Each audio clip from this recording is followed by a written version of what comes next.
This fight still triggers heated, controversial debates. Even years later, Yoel Romero says he did nothing wrong. He believes Tim Kennedy broke the rules first. Kennedy's issue that Romero stayed seated after the break.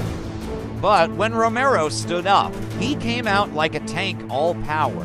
No hesitation. Just 3 punches in the first round, and Kennedy's face was a mess cut, bleeding, barely holding on. The bell might have saved him, but mentally, the damage was done. Romero wasn't just fighting, he was getting inside Kennedy's head. And Kennedy knew. Brute force wasn't enough. He had to outthink Romero. But Romero wasn't giving him a second to breathe. Every mistake Kennedy made got punished. One of those mistakes cost him his nose. Then things got weird. Romero looked like he threw an illegal shot, maybe out of frustration, maybe strategy, but Kennedy had his own tricks.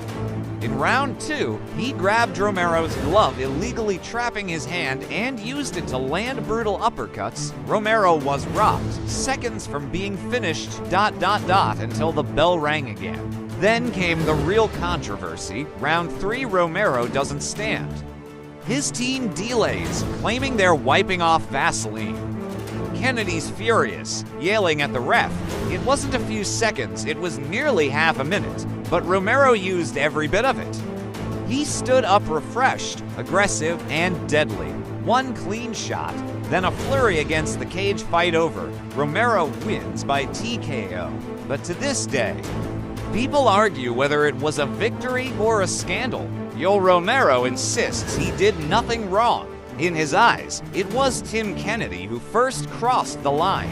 Kennedy's complaint that Romero refused to rise from his stool after the break. But Romero, he came out like a war machine, charging ahead with brutal intensity. His power overwhelmed Kennedy early on.